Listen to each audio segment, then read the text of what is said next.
Yeah! It's your boy Gabriel Hodder, Matthew Omen. We are All Fight, No Fight, Primal Fear. And you're watching BJ and DG Talk Wrestling. Yeah! Hello, everybody. Welcome back. BJ here, DJ there. What's going on? We got Chef the Ref all the way at the bottom and special guest today from Wrestle Realm, Ryan Milkey. How you doing? I'm doing good. Thank you for having me. Yep. As Cheers. always, it's a pleasure. And this starting the show with this picture just because I love the t-shirt being held up in the crowd. Freaking awesome. Kim Jong-Cena. And that kid knew exactly where to put his head. Yep. Everything in this photo is just perfect. Lovely. Yeah. Because if the kid was to the left a little bit, it might have looked like Ron Simmons. Damn. That is great. And we already have some people in the chat who have been there since before the show started. Archives, Books, Chronicles, Diaries. How you doing? And yes, happy Father's Day out there. This is a Father's Day edition of BJ and DG Talk Wrestling. Wyatt, how you doing? Happy Father's Day. Hey, Wyatt. Talking about father daddy. And I do believe I'm the only father on this panel. Thank God for that. No need to brag, bro. Yeah. Well, hey, you know, if I'm not going to put myself over, who will? Yeah, I guess. Your kid? But yeah, so we had a good, I thought was a good week in wrestling this week across the board. Outside of another 4-hour AEW show. I still haven't watched the end of it. Just full disclosure. I managed to stay. Well, Paragon and Daniel Garcia were in the main event. So. Okay. Sure. And they lost to the Callis family. Not surprised at all by that. No, but I would still say fucking the Callis family. Jesus Christ. Yeah. I would still say I guess we should talk about the big thing that happened that started this week in wrestling with the end of Monday Night Raw and Gunther winning back the World Heavyweight Championship from Jey Uso 51 days later. Yeah. Didn't saw this coming. Yeah. Came out of nowhere, really. Thank God. mean, you know, I have nothing wrong with the title being taken off Jay because because just like how we would talk about any other moment, like the Joe Hendry WrestleMania appearance, the Jey Uso world title victory. Our thing was we weren't surprised Jay won. We were just surprised he tapped out Gunther. Yeah. Yeah. You know. So Gunther returned the favor. You know. Put him right out of his misery as his Jay could not handle the mantle of champion. Gunther proved himself right. And, you know, it was kind of the sped up version of what happened with Cody. Of Cody putting himself in situations as champion he didn't belong in. And it's just, for me, it's kind of sad that Jay didn't get more of a chance to have that belt a bit longer and have more than 2 title defenses, one being against Logan Paul and the other against Gunther. Take Logan Paul out of your mouth, first of all. He's one of the best wrestlers on the planet. He is not one of the best wrestlers on the planet. He's a good wrestler, but not one of the best. Oh, it's easy to push these buttons. I would say character-wise, he might be one of the best heels as a character because I meant to add celebrity wrestler. He's one of the best celebrity wrestlers we've ever had. We should start. He might be the best celebrity wrestler ever. I mean, come on, outside dude. of David Arquette. Yeah, good point. Anyway, because you had to bring that up. Yeah, first catering So trip. what do you guys think? What do you guys think to Jay losing it on a Monday Night Raw? I'm happy with that. Yeah. It was some. I'm fine with it, and I love seeing title changes, especially the top titles occasionally change hands on a weekly show because it gives you reason to want to watch the show every week. Because now, because nothing is skippable. You know what I mean? Like just watching the PLEs isn't enough. Right. Yeah. Like we would expect something like a mid-card title or the tag team titles to change hands on the shows because that's a conversation we've had where we have predicted for it to go swing the other way and it doesn't. But then we see the world title matches 9.9 out of 10 times where we would pick the champion to retain because it's on the weekly shows, not on the PLE or something special like a Saturday night's main event. So it's a nice little swerve to keep us on our toes. Yeah, absolutely. I just, like I said, I have no problem with it. I just felt like it was weak creative on the part of Jey to maybe stretch this out a bit more. But I kind of understand where they're going to go with Gunther, and I don't think the world title is needed for that. I agree. For Goldberg to come back, he doesn't need a world championship match. Like him having a retirement match against one of the top stars, not only in WWE, but in the world right now, in Gunther, is enough. Yeah. When Goldberg comes back, I'll be cooking and back in catering for those weeks. Well, at least catering will finally have some good food. Right? So another question regarding Jey's reign. Where do you guys rank his reign? So obviously he won the Royal Rumble, didn't he? And then he went on the run that he went on. I think it was pretty much a waste. So are we more talking about like the championship reign, or are we talking about that run from the Rumble? I'd say from the Rumble to Monday night, because we knew when he won the Rumble, it was pretty much a guarantee he was going to get the title at some point. So it was just wait until he got it, and then the run that he had with it. I wasn't that happy with the run, to be fair. I agree with what you said earlier. I think he should have had a little bit more time with it, maybe dropped it at SummerSlam would have been an ideal place to drop it. But even Night of Champions, I would have been okay with him dropping it at Night of Champions. You know. Yeah, so it shocked me. Where would you guys rank the whole run then, as a whole? I think it was a good run. It was a good run. It could have been better. It's because we got the big moment of him eliminating Cena in the Rumble, and that all-star studded Rumble of former champions and everything else that was involved. That it's just like we all assumed Cena was winning the Rumble. We punch that ticket now. We get it out of the way, and maybe we see that Jey goes through the chamber to get the Gunther.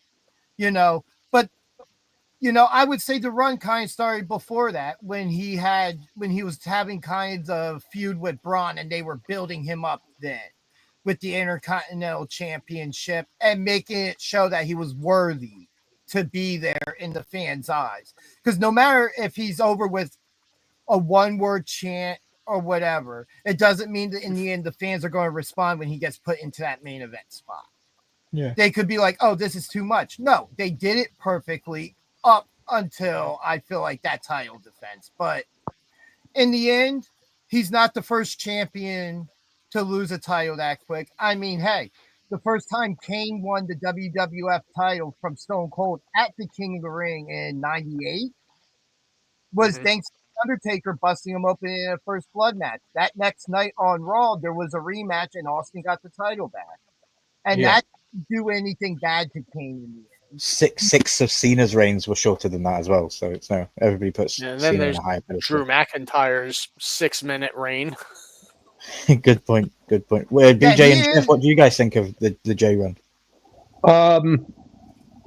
The voyage to the championship was it was good. It wasn't great. He managed to get over. I wasn't that big on him, but I'll give him props. There were some good matches in there. But I rank his championship reign right underneath Jinder Mahal's. Wow. Okay. That is low praise. I mean, Jinder had a good reign with the title. How much I will never say I wasn't happy with it. So, just because of the shocking butt and the Punjabi cage match I was at Battleground for in Philly. Like, the only way to watch that match is watching the actual broadcast of it, because I was on the not floor. That watchable. Yeah. But it was fine. It was a fine reign. He it's did okay with the belt while he had it, but it was never intended to be a long reign, I don't think. He, as a babyface, maybe you don't really want babyfaces to have super long reigns. You want the heels to have longer reigns than the baby faces. When the baby face does finally get that belt, it feels that much more satisfying. I mean, but it also comes to the landscape of champions right now, just on the main roster. How many heels are champions right now, and how many baby faces are champions? I believe right now it's tipping more into the heel side, maybe by one or two. And both our top champions right now are also both heels. Plus, both Money in the Bank winners are both heels. Yeah. So Naomi and Seth. Well, Money in the Bank works best with heels, honestly. Yeah, it does. Yeah. I don't mind the idea of it being treated the same way with baby faces, though, like, because you would be stupid not to do it like that.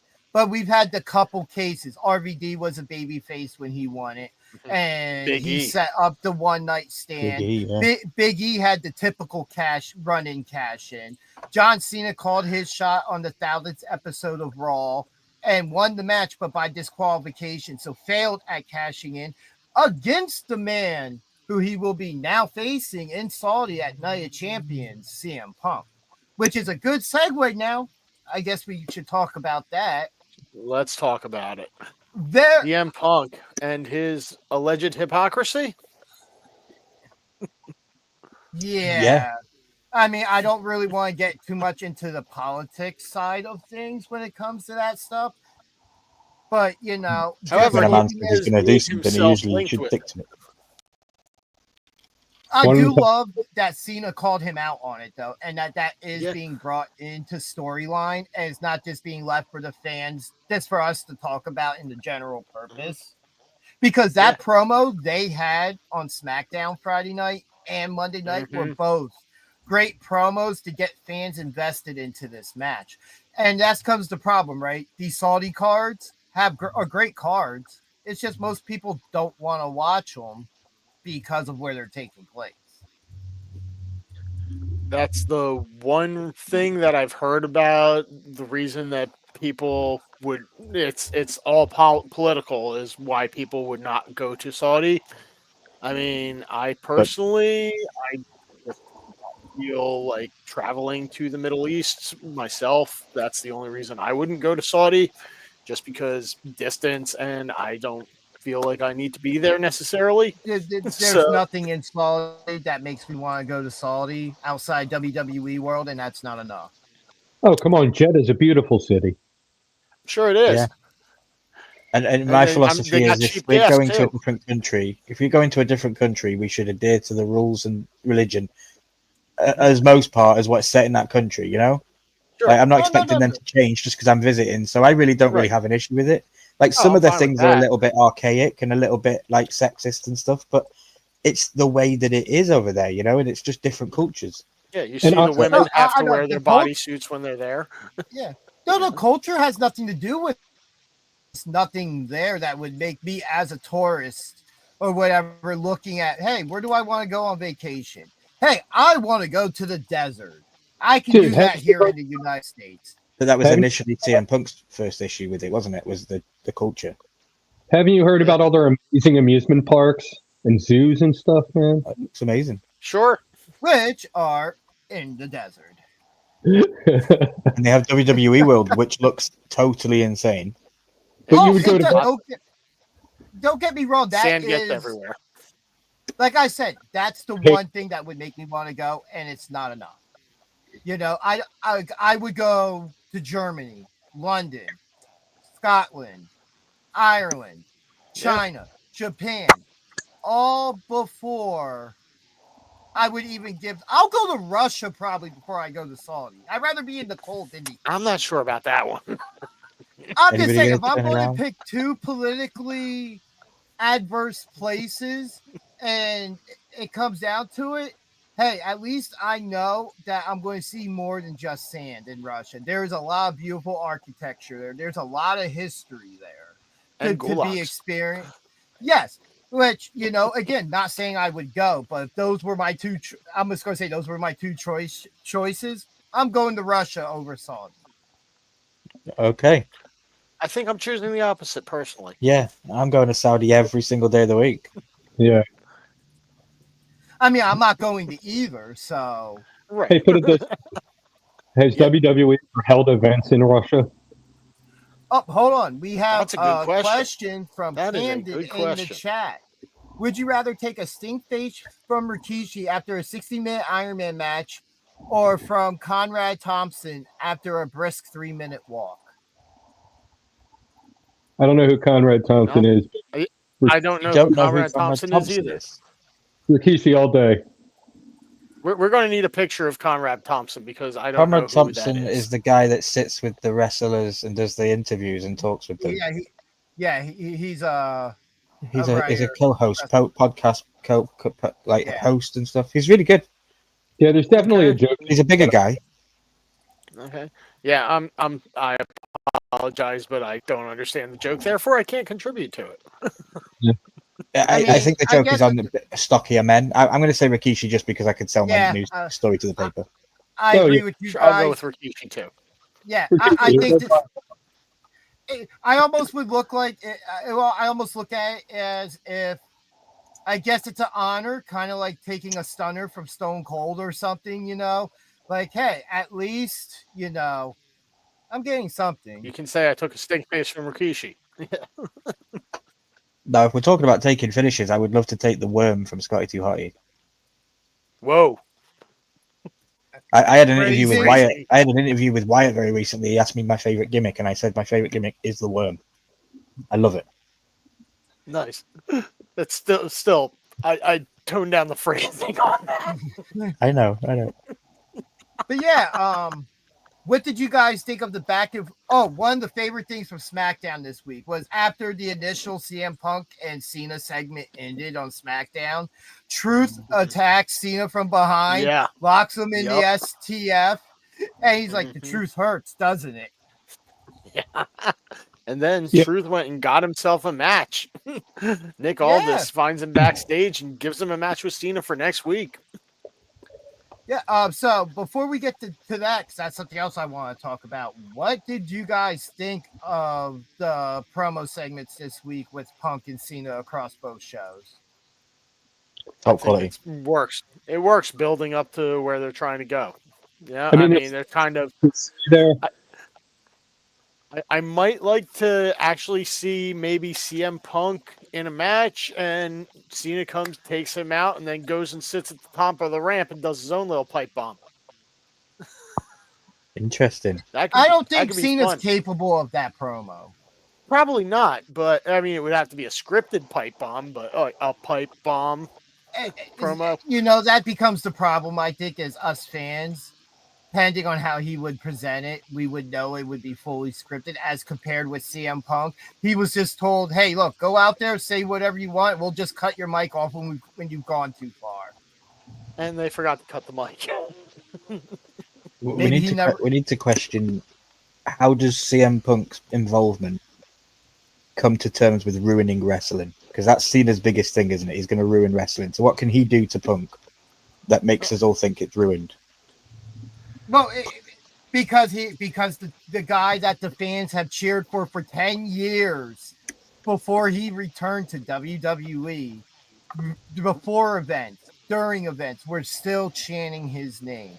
Like, even when I went to the first SmackDown in Philadelphia after COVID, and I walk into the arena, that arena's maybe half full, and half of those people were chanting for CM Punk.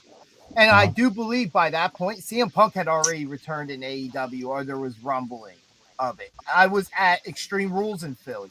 CM Punk's already in AEW at that point when Bray Wyatt returned. And they're still chanting for him. Yeah. Like CM Punk is one of those generational guys that, like, hey, Cena is doing the CM Punk playbook. Like, they called that out from the history I from like Money in that. the Bank at 2011 when CM Yep. Punk beat him for the title and left with the championship.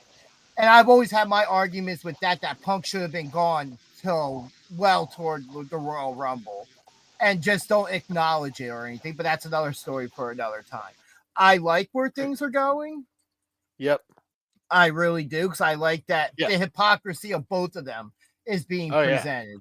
And the Yeah, way yeah. it ruins wrestling for the fans in Cena's eyes is we're not getting CM Punk as the WWE champion.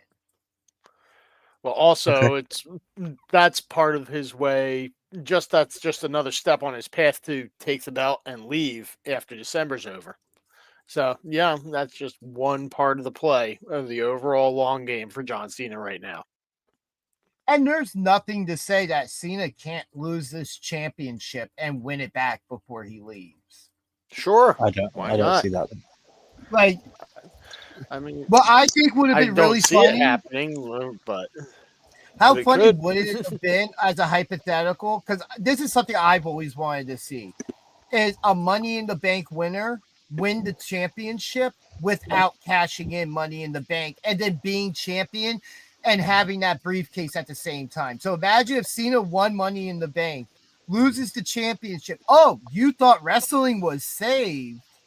And just Guess directly what? after yeah, he could beat the opponent down, go to the ref. See that briefcase over there? I'm cashing it in. And then take back the. But I mean, that's not this by any means. Right. But we do have like. Yeah, they they're are both bigger bigger, men. man.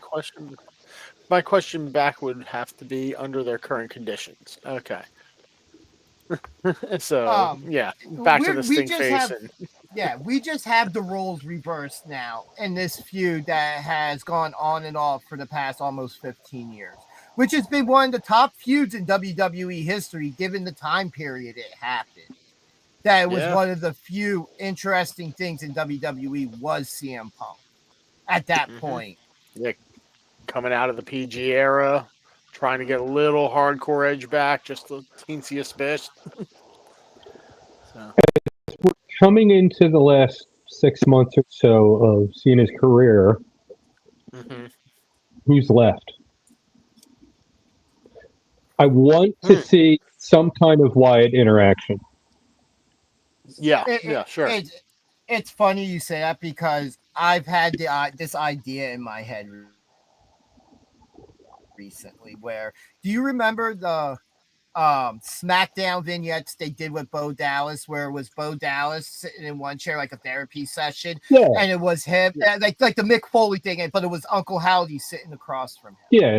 And I had the idea of what if they do this whole thing. We're kind of Mick Foley-ish back in the day, because they have this new Fiend costume they worked on, right?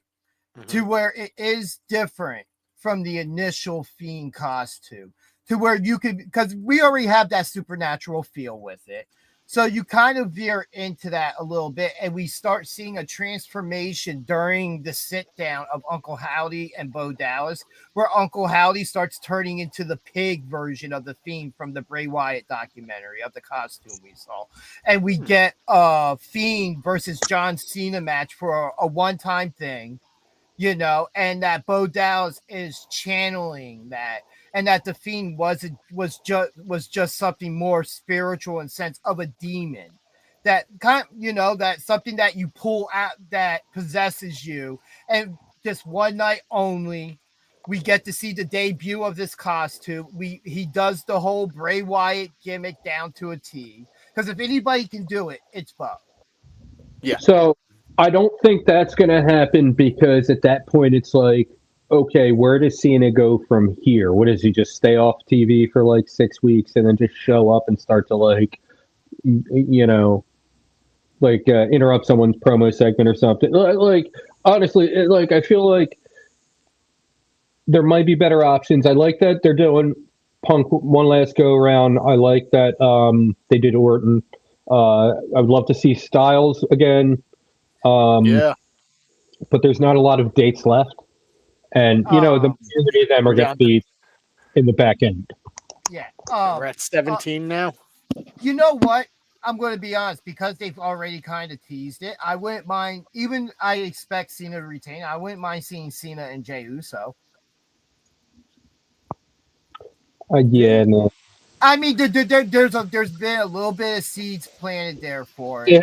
Yeah, I'm not saying like at SummerSlam. You could even just do it on a SmackDown or Raw.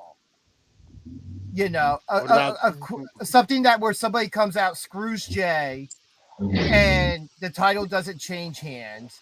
Logan Paul. I wouldn't mind Logan Paul and Cena as well. Gunther and Cena. Yeah, but you would have to turn one of them. Gunther's champion. If Gunther didn't win the championship back, I would be all for Gunther and Cena. But the problem. What about Roman? Roman would have to be at the end of the line. You'd have to save him for the end. Also, Roman, I read something this week. Roman is looked at more now as like a special attraction, like understandable, like Brock Lesnar, like the Undertaker was, like Brock Lesnar was, toward the Undertaker toward the end of his career. SummerSlam, Cena Cody Punk would be a fun match. I would say. I'm all for making that a fatal 4-way and throwing Randy Orton in there. And that's where Cody turns heel. Make it a fatal 5-way and throw Roman Reigns in there. Turn Cody heel. Let's just make it a 6-man Hell in a Cell match. Let's bring that back. The 6-man Hell in a Cell. Summer elimination. Armageddon Hell in the Cell. Let's see. Now, Cody winning King of the Ring to beat Cena at SummerSlam. Cena's last few much. I think I would be okay with that, but I think Cena holds the title to the end. I'm even all for Cena walking away with the belt. Yeah. Well, no, because as you stated before, then that erases like years and years of lineage. No, I don't think it does. I think we just get a thing to where it's like, hey, Cena retired as champion. And I will use this as an example. When Sting retired as one half of the AEW Tag Team Champions, did that lineage all of a sudden just no longer exist? Any other champion that's ever retired in any other sport where there's a championship belt and a lineage to it, has that championship ever stopped existing? No, the lineage has continued. You create interesting TV going into WrestleMania now. My impression is that Cena is holding the belt hostage. He's taking it with him. Cool. Yeah, but he's taking a piece of jewelry. He's taking an accessory. He's not taking the lineage. See, just like what did they do when CM Punk left in 2011 with the belt? They held an entire tournament that ended on Monday Night Raw with Rey Mysterio winning just for John Cena to magically return and later on that same night beat Rey Mysterio to win the championship. And that is all still considered lineage. Just like the Universal title lineage still exists, it's just fused with the WWE Championship lineage now. Same thing as with when the European title was combined with the Intercontinental title. The titles just become in those cases, the title we don't see no more becomes defunct. But in this situation, you would vacate the championship. John Cena would have been the last person to hold that version of the belt, and then you would just debut you would just debut a new WWE championship. You put Jacob Fatu in the Royal Rumble, and Jacob Fatu becomes WWE champion. I don't like the idea of the Rumble being for the title, but I think that might be an option this year if Cena walks away with the belt. Yeah. Did you catch in Cena's promo as well? In Cena's promo, he said, "You won't know how good I was until 3 years later." And for some reason, that sparked something in my head as to think, what date could that be? Because he could disappear in December, and that might be when he returns. You know what I mean? December 2028. Yeah, because he might know that he's got movies set up because he's committed to this thing. He's going to do 2 years of movies and then maybe come back. I take Cena at his word on this, because if it's one thing, just Cena as a person, not the character on TV. He's always been a man of his word. I think he'll be a general manager. I don't think he'll come back to wrestling, but I do think when he said something about we might see me in 3 years. No, Hall of Fame induction. There you go. That could be something. Yeah, 'cause that's a good shout. You Hall- won't know how good I yes, was. yes. You won't know how good I was until 3 years later. And then, that's like, when hey, you'd be look, eligible for the Hall. not just be eligible because Rey Mysterio's in the Hall of Fame. He's still wrestling. There is no rules to that within the terms of That's wrestling. true. Yeah. But just to think about what if Cena's like, no, I will go in the Hall of Fame. You're going to wait 3 years to do it. And then 3 years later, we get this highlight package of Cena's greatest hits. And it's kind of like, yeah. It's about 30 Rey seconds. Mysterio versus Cena. That'd be a good shout. It would be something for me like, when Tom Brady played, no, Tom Brady sucks. Now that he's retired and I don't have to see Tom Brady win a Super Bowl all the time or just be there, like, all right, yeah, the guy was good. He was great. He's probably the greatest quarterback of all time. He was okay. He had a good team around him. He didn't do anything anywhere else. He won a Super Bowl in Tampa. The year he left the Patriots. He made Tampa a successful franchise again. All right. That Baker Mayfield took over. But anyway, Tampa this is a wrestling is channel, a whipping bag. Not an NFL channel, but I must have blocked that out of my memory because I'm like, yeah, no, Tampa, no, they don't win anything. Aren't they the guys with the peach orange uniforms? Like creamsicle, yes, sir. Creamsicle. I love those jerseys, by the way. But yeah, with Cena, I would love to see him leave because I think it creates something interesting because we've seen champions leave. Like I said, CM Punk did it during the summer of Punk when he left, but it was only for a month. Imagine if we get a whole 4-month build going into WrestleMania where the main event will be to crown the first WWE champion since Cena left. And the Royal Rumble winner could choose to be in that match or go for the World Heavyweight Championship. You have the elimination chamber, which could create another opponent for that match. Yeah. And we're talking about like a fantasy fatal 4-way match. What if there's a fatal 4-way match at WrestleMania 42 to crown the new WWE champion that Cena leaving left vacant? Yeah. That's one way to go. Me personally, I would probably book, if I had the pencil, I'm crowning the new champion in the Rumble. Yeah, that's too long to wait. WrestleMania. Yeah. 4 months. 4 months, but the build to get there and the interest it would build at that time of year, because that's when more fans are watching pro wrestling from Royal Rumble to WrestleMania than any other time of year. Because those 4 months, all you'll hear is, oh, ratings are up across the board. Ratings are up across the board. Now we're 2 months out from WrestleMania. Oh, ratings are starting to dip and level back off because the casual fan won't care again for another month and a half till SummerSlam. Then they'll watch SummerSlam. And just had $1 million gate in Kensington. So, it's one of those things there that can really work out if done properly, but you have to be dedicated to the idea, Or maybe even you start having a match. Like, say you hold it off to Elimination Chamber, right? So you can get 6 people, have that build a little bit, and the Royal Rumble winner for the first time ever would be guaranteed the shot at, say, the World Heavyweight Championship. And we have to come up with a way to get to that WWE Championship contender. Like, you're creating intrigue of something we rarely ever seen. Because like I said before, the WWE Championship's only ever been decided in the Royal Rumble twice, when Ric Flair won it and when Triple H defeated Roman Reigns, where he was forced to defend it in the Royal Rumble match. 92 was Ric Flair, right? Yes, and that was for the vacated WWF title. Right, yeah, I remember that one. So only once has the title ever been vacated going in that situation going into the Rumble. However, there is precedent because of that once. So interesting question in the chat here. WWE has a show that features historic rivalries. Who do you guys think is John Cena's greatest rival of all time? Oh, good question. I will say now for me, the top 3 for me: Edge, CM Punk, Randy Orton. I'm definitely throwing Orton on there. Yeah, I instantly thought Orton. Yeah, I think I'm just Orton going to say might be Orton. That's my personal answer. number Leave that up. one. Yeah. Who's number one? Orton. Yeah, both of us are saying Orton person.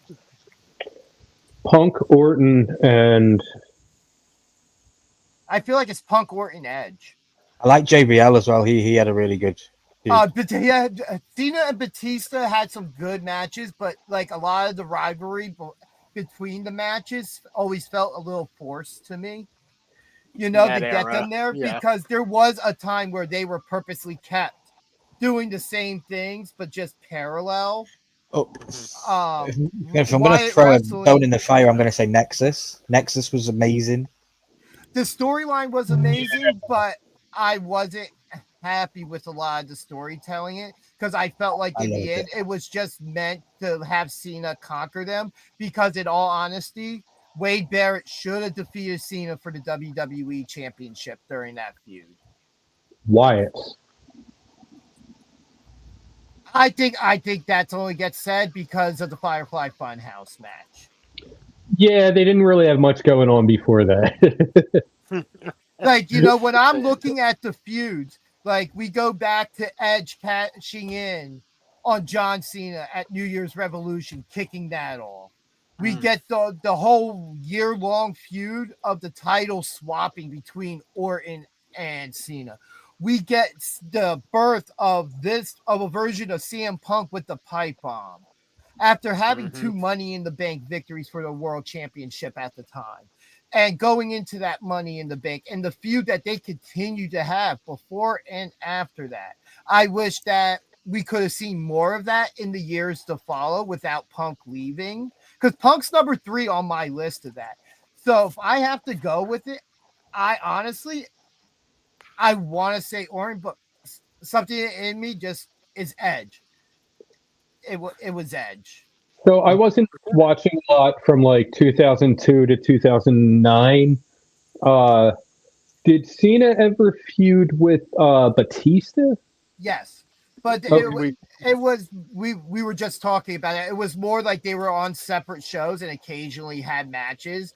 And then we got that SummerSlam match. We eventually got the SummerSlam match where Batista injured him. And also, they have to have done a Cena Taker story at some point. No, yes, they did. But that was when it was very early on. It was with Biker Taker, and then we got the WrestleMania match where Taker squashed Cena. Oh, so it was like they were different characters back then, almost. Yeah, like Biker Taker and rapper Cena. Yeah, Cena for the WrestleMania one for like an entire month was calling out Taker, and he wouldn't. And Taker just never showed up. And then Cena's front row seat in the crowd at WrestleMania, all of a sudden you see a referee come out and tell him like, "Hey, Taker's here." So Cena jumps the barricade, goes in the back, gets his gear on, comes out for this match with Taker, and just gets completely squashed. Yeah, I stopped watching like right before Cena and Orton debuted. Okay. So yeah, that was 2000. So that 2002 class was Cena, Orton, Batista, Shelton Benjamin. That was a great OVW class that came up at that time. After the invasion Brock angle, Lesnar. After the invasion angle, like I don't know how much energy I have left for this. There was so much potential with this, and they just threw it away. Yeah. Well, that was Vince giving the middle finger to WCW. Yeah, and then just like. He bought it and then gave the middle finger. That was just Vince's style. Yeah. He bought it so he could throw it in the trash. Exactly. Look what he did to ECW. After he slapped it around a little bit. No, ECW, exactly. ECW he threw in the recycling bin. Yeah, and then pulled it out a couple times and keeps throwing it back and pulling it out. A little moldier each time. A little grungier, a little grimier. No, a little cleaner. Yeah, a clean ECW is not a true ECW. Yeah. Todd Gordon, not happy. So my reaction in 06 was like, wait, there's rules now? I'm not watching this. Yeah, right? So moving on. Throughout the week, we had our beginning of the Queen of the Ring tournament, which kicked off Monday night with Roxanne Perez being the first to advance, defeating Kairi Sane, Liv Morgan, which wasn't the first time we saw her on Raw that night, and Rhea Ripley. Which here goes my match I wanted last week. I'm okay with it, but because after I saw the bracket, I realized Rhea and Jade would face off in the semis and not the actual finals. Yet. Yeah. Let's see. Other matches: the King of the Ring qualifier with Sami Zayn defeating Dominic, Penta, and Braun Breaker, which LA Knight got involved in that match, costing Breaker.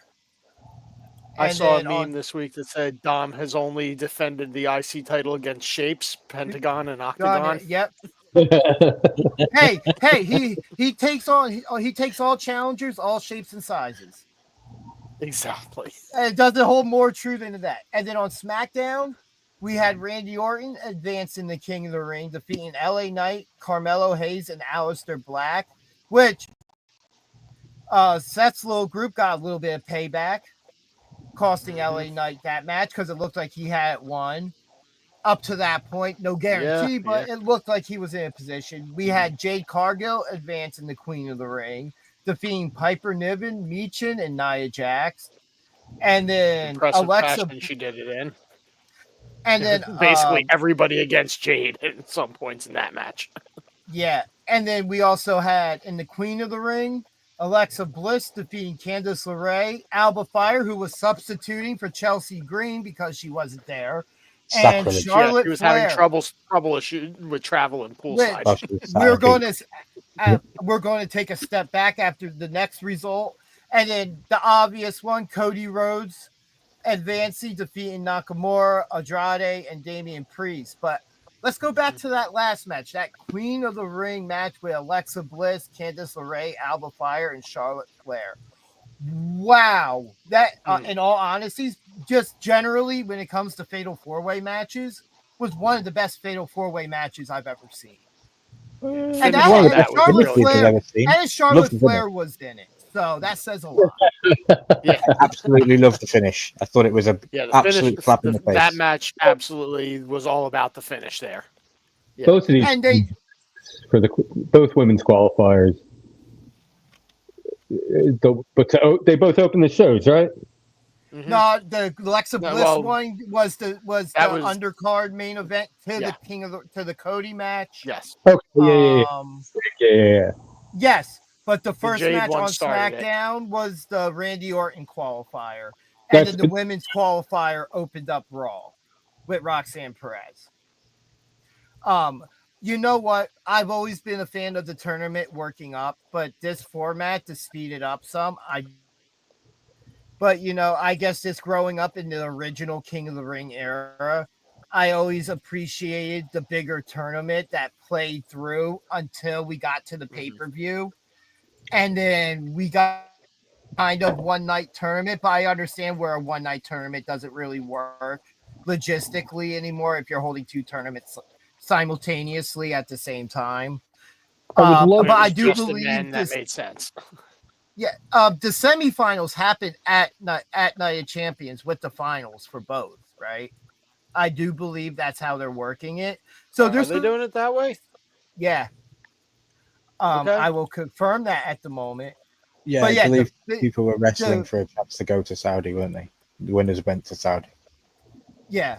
But yeah, what have you guys thought of these tournaments so far? The Fatal 4-Ways. Kind of predictable. The qualifiers have been amazing matches, but predictable. Yeah, amazingly predictable. I'm happy with who's advanced so far. The current card. So I don't think we have a graphic, but out of the three women that are for who's won so far for the brackets.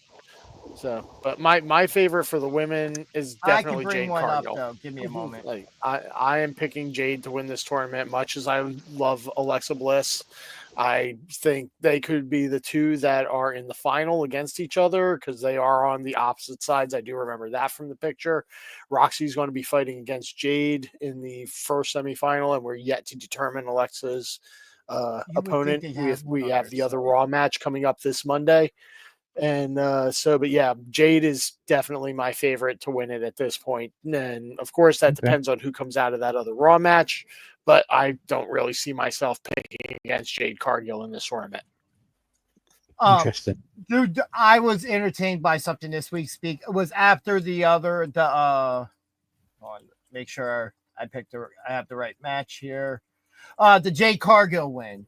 When Nia, there was the spot where Piper Niven put her through the timekeeper's barricade, which, by the way, I love the spot, but can we stop doing it so damn much? It's losing its effect as a big spot when you're seeing it every episode and on every show. BJ's got a bee friend. It's not a bee. It's like a little. It's just really close to the camera. Yeah. So why I bring this? So why I bring this whole thing up is we get that spot with Nia Jax being put through the barricade. We get Jade Cargill in the end pinning Piper. And we go to commercial. We come back to Naomi coming out and talking about her Money in the Bank win. We get Tiffy coming out and everything. And at the end of that segment, as Naomi's leaving, Tiffy's back is turned. Nia Jax has been laid out in the timekeeper's area for the entire time and just gets up, goes in the ring, and beats the crap out of Tiffy. And I'm on the edge of my seat like, oh, are they cashing in the women's Money in the Bank now? And you just have Naomi think about it, go to get in the ring, and Nia like, don't do it. I will take you out to get the hell out of this ring. Stay out of this. I think they could have made Naomi look a bit stronger. If Naomi would have got in and confronted with Nia Jax and said, listen, I would do what I want to do when I want to do it. Naomi's got a brain. And then step out. It would have gave Naomi a little bit more of a push for me and made her feel a little bit more. You know what? Naomi didn't need to do that because even if Nia Jax were to defeat Tiffy for the title, guess what she still has to do? Look over her shoulder because Naomi can come get her at any time. I agree, but you want to push Naomi to the moon. You don't want to have her step down to Nia Jax. But you also don't want to push her too fast. Like, let that they're back and forth. You have to let that sit in a little bit, you know. Naomi being smart was like, oh, all that's doing is just another beatdown on the champion. And it's going to open up the opportunity later on. Just like we had, who was it? Jey Uso with the injured ribs this week? Yeah, I just had a thought. Does Nia Jax lose the title to 2 back-to-back Money in the Bank winners? She wouldn't be the first one to do it. Undertaker was cashed in on a couple times. In a row? I think so. I think so. Because I know Edge cashed in on him 1 year in Pittsburgh, and I think the same, then like a year later, Undertaker was champion and got cashed in. I want to say in Pittsburgh again. Interesting. Yeah, because I just had that thought occur to me when you said if Nia were to take the belt off of Tiffany, and who's to say Naomi doesn't cash in right then and take the belt off of Nia, which would make Nia get her belt back off of the person that took it from her, yes, but then she's losing it in the exact same manner she won it. Or lost it last time, rather. So, just some food for thought. Okay, so I now finally have found the brackets of where we're at. So, I just sent them to you. I literally just sent them to your DM. I got them off WWE's website. Well, that's where I'm at right now. All right, there we go. So we have Sami Zayn and Randy Orton set. Mm-hmm. We don't know who Cody's opponent is yet. We do. Yeah. So Jey Uso is in the King of the Ring tournament now. That's going to be a good match. It's Sheamus, Rusev, Bronson Reed, and Jey Uso in the last Fatal 4-Way for the men. It has to be Rusev. I go back to don't what think I so. said. I'm going back to what I said they should have done at WrestleMania, and you tear the fans apart, and you do Cody Rhodes versus Jey Uso. I'd be all right with that, but I don't want to see Jey win this match. No, Cody Rhodes goes to the finals. Cody Rhodes goes to the finals. I don't see. See, I'm not sure that I have Cody go to the finals because I would put Randy over Sammy. And do you want Randy versus Cody in the finals? Because why not? Or for the WWE Sammy versus Jey. Yes, Sammy versus Jey sounds a lot more interesting. What about Sammy versus Cody? No, not as interesting as Sammy versus Jey. Now here's my thing though. Here's my thing though. With it being in Saudi, I see Sammy going to the finals. Yeah, which lends towards Sammy versus Jey. Yeah. But I would love to see a match at this point with Orton and Cody, and the winner going to face Cena at SummerSlam, because that would guarantee the winner a WWE Championship match. But if we're going to split the brands. What do we got? Just saw Orton Cena, though. I don't need to see that again. I'd rather Zayn will beat Orton because of help from Karrion Kross. Now, there's an interesting thought. What if it's Sami Zayn going on to win with an assist from Karrion Kross? All right. Anything that involves Karrion, and I'm happy. So. Yeah, me too. Because he's really getting if that man hits the indies in the next couple months, he's going to be booked everywhere. Yeah. WWE, Bush, Karrion Kross. Yes. Right? Yes. Kross. Let's see the win. So now, on the other side of the bracket, we have Roxanne Perez and Jade Cargill, as we talked about on the one side. We already have Alexa Bliss, and we're waiting for the winner this Monday night between Asuka, Stephanie Bakir, Raquel Rodriguez, and Ivy Nile. Wow. Stephanie. Give everybody one guess who I'm rooting for. I want Stephanie. I want the Devil's Kiss on Alexa. That would be amazing TV. I mean, here I'm just Asuka winning, but it's going to be Stephanie. It has to be. Asuka coming back. I'm looking forward to seeing her in action. I love watching Asuka wrestle. But yeah, I want to see Stephanie Vaquer versus Alexa Bliss. But is Stephanie Vaquer ready for Asuka? What's that? Is Stephanie Vaquer ready for Asuka? Oh yeah, because Asuka's going to get turn-sided by Kairi Sane. Kairi Sane's going to turn heel on Asuka on her return. No. I would love that. Yeah, I would love honestly, I want to see all three of those talents together and reform their stable from New Japan and start. Yeah, let's get the Powerpuff Girls back. Yeah. No, we lost them. 2/3 of them got released. That's done. That was in NXT. The real Powerpuff Girls. I got Stephanie says Wyatt. Nice. I think we've all got. Honestly, any other time, I would be dead on to say Asuka wins this match because it's her return, right? Like, that would make the most sense. She doesn't win because it's her return. But she doesn't have to take the pinfall. So, this being a multi-person match, she's not going to have to take the pinfall.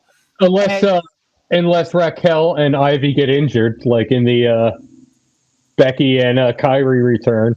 Well, we had the whole thing this week with Raquel getting involved in stuff. So, who was that with? This past week. Hold on, I gotta go look at my notes now. Yeah, I'm not recalling. She came out. I think it was during the Liv Morgan and Nikki Bella thing, because it was during the Fatal 4-Way. She came out. Her and Rhea Ripley had a thing. Rhea Ripley could come out and cost her I do remember that now. So we can eliminate Raquel, which would leave Ivy Nile to take the pinfall. So it's a race to who pins Ivy Nile first. Stephanie. It's a long shot, but I could see the finals being Roxanne and Raquel. Ooh, NXT right there. You know what? Judgment Day thing. No, I see Jade Cargill and Stephanie Vaquer. I'm sorry, that's what I see, and I think Jade Cargill takes it. Oh man, I would love that as the final, and yeah, I think Jade Cargill takes it. No, Jade's winning this tournament. Yeah, definitely. This is Jade's Stephanie tournament. beats Yeah. Bliss, no. I would love that Swerve.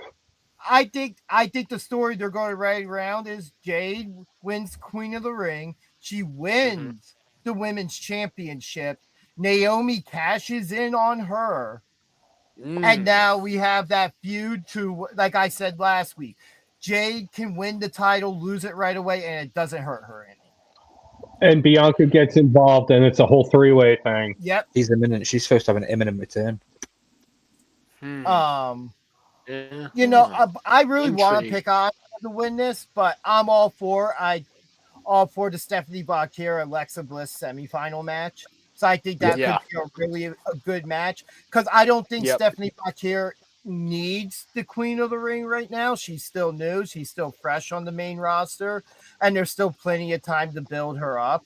But just have her having that little bit of exposure against a former women's champion in Alexa Bliss and these other former champions outside of Ivy Nile.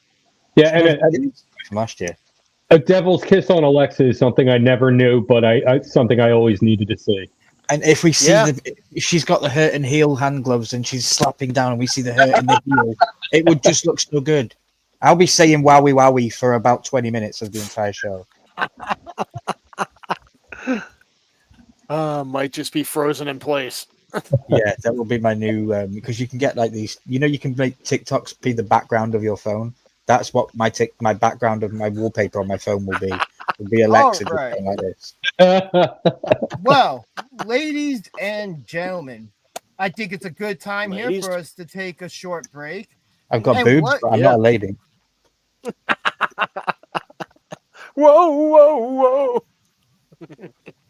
Well, I wasn't directly just speaking to you guys. There could be ladies watching. I doubt it. This is wrestling, bro. We're marks. Take a look at our analytics, man. There aren't. Probably outside of my been wife, at least one woman that I do know of that has watched us. So, do then if that's the case. 6 weeks later, she turned lesbian. But yeah, that's another story. Your wife.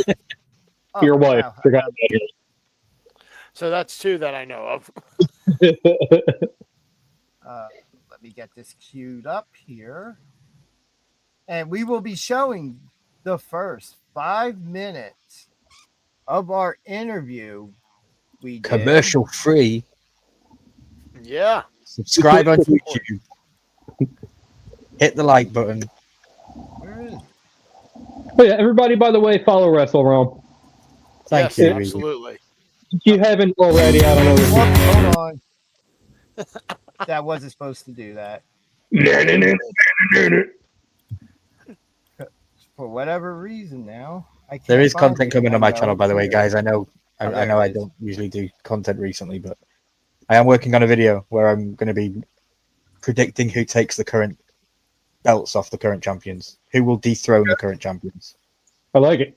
And I'm not just doing WWE, I'm doing WWE, NXT, AEW, and TNA. It'll be a 4-part series. Nice. Okay. Nice. I'm working on that slowly. Old-fashioned way. An old-fashioned. Yeah, I've just got a cause, so that'll do. If you want to see real beer, then check out BJ Drinks Beer every other Saturday or check out the one that was last night. It was a great live stream. So I'm going to be doing live streams every Saturday night, probably just doing batch review videos, whether it's THC beverages, beer, food, any combination of any of these things. But it'll just be a live stream. Come hang out, jump in the chat, and I'll just be banging out some videos that I will later edit and release as independent videos. Love it. Great idea. I just got to remember this, so I remember to do it next Saturday. Remembering. I just got this idea, and I was like, "Yeah, I'm going to do that right now."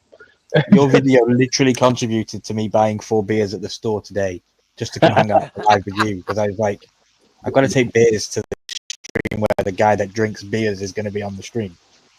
Well, even though it's in another country, I'm glad you're supporting the beer sales economy. Yeah. Also, and it's cause anyway, so I can't give it too much praise. But I'm sorry well, that that's barely beer. I was drinking THC beverages last night, which I am about to go grab one of during the break. Since I'm out of beer. Yeah, I think DG is currently queuing up the break. He's working on it. I'm working on it because I checked this earlier and it popped up for me to be able to share it. Technology is wonderful when it works. Yeah, exactly. You know. Don't forget to check out White Wrestling as well. He's got weekly interviews on his channel. I know that because I edit them. He's got 7 weeks of content ahead. Like, he's been doing great. Yeah. All right. Great kid. Great Check question. out Wyatt. Like, We're for all whatever part of the reason crossover now, crew. this isn't popping up here. So I know what I'm going to have to do. Anything but that. He's probably going to go and kick a baby. It's too late. Not It's been done. technically. Nah, it's just some ritual sacrifice. Nothing to worry about. Yeah, I've seen Midsummer. The ginger ones are always the worst. In the meantime, What you got? Perrier. Remind everybody that Spaceballs Yes. is a reality, and it's something that is actually happening now. Yeah, It's going to be amazing. Yep. Thank you for mentioning me, says Wyatt. You're very welcome, Wyatt. Thank you for being here. Oh, Wyatt, man, absolutely. We got to have you on at some point, man. We'll talk about that. Hell yeah. Isn't it? I know tonight was probably not the best night with Father's Day, and he's very family orientated, but appreciate you being here, Wyatt. Yeah. This Father's Day episode of BJ and DG Talk Wrestling is dedicated to Christian Cage. The patriarch, obviously. Makes total sense. You should definitely cut that up as a short. I mean, we should also dedicate it to Big Papa Pump. True. Wait. Why? Papa. Father, Papa. Oh, I see. I got you. I was going to say, I guess also while we're at it real quick, don't forget.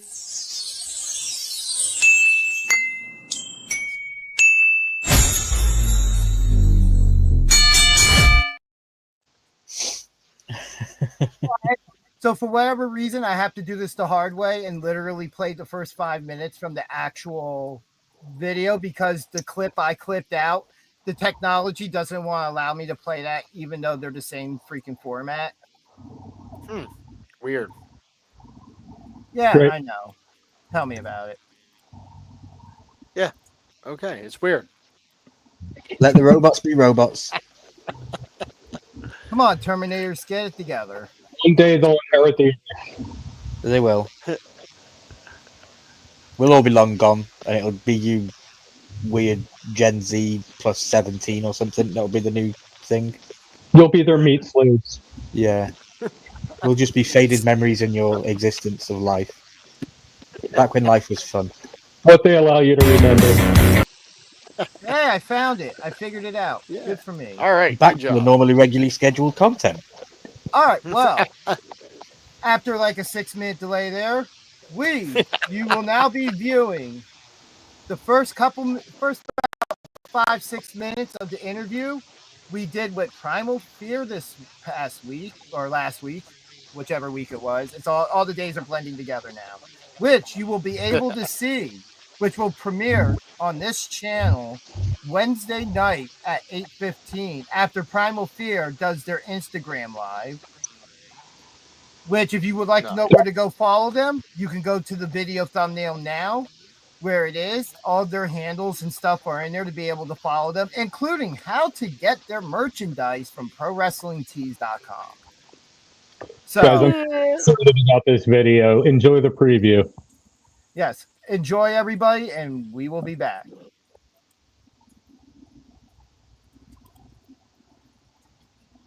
When it decides to play. Oh, there we go. I think. Why is there no sound? Beats me.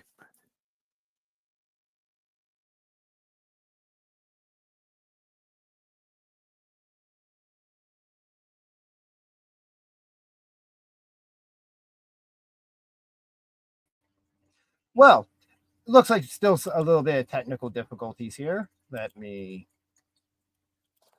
Somebody wants to join me at the moment just to talk? Sure. Yeah, sure. So, as far as the technical difficulties, I'm not sure what happened there, but Neither am I. But I am working on it. we can see that from here.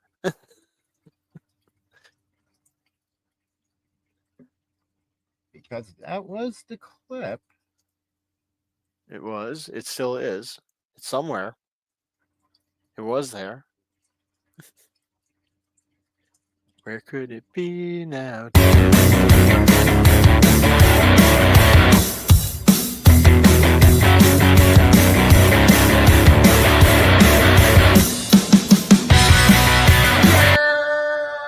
It's your boy Gabriel Hodder, Matthew Omen. We are all fight, no fight, Primal Fear. And you're watching BJ and DG talk wrestling. Yeah. Welcome back, everybody, to BJ and DG Talk Wrestling. BG here, DG over there. What's going on, everybody? Our guests today are Gabriel Hodder, Matt Omi, and Adrian Soriano, Primal Fear. What up, guys? Thank you for having us. Thank you for being here. Thanks for being on. What's going on, fellas? Thanks for having us. Of course. A little intro of us before the show. I forgot we did. Come on, Gabriel. If they're gonna bring us on, you gotta do the year. Like, come on, dog. Yeah, well, we got it before the show. I saw that. That's me. I know that guy. Yes, man, they blew my opening. Damn. That's what I'm saying. I see the opening. They got Matt, Gabe. You do the thing. Now I'm here. Like, come on, dog. Come on. Yeah, I thought we're it was coming definitely with it. going to have to do a new recording of that. Yeah. We gotta get up there. It's all right. I've been away for a year. We just gotta get our stuff back together. It's all good. Fair enough. So speaking of which, do you have any matches scheduled? As of right now, the only match that I have scheduled is on June 27th, Super Crazy Pro Wrestling Inner Demon 7. Myself having my first return match back with my boys, Matthew Omen, Gabriel Hodder, getting back together for the first time in over a year to take on the Revelation and 6-man tag team action. No, but look, I wouldn't want to come back any other way. What better way than to come back, team up with the boys, and show a couple of clowns who think that they can do this trio thing the way we do. Show them what it's really about. So different.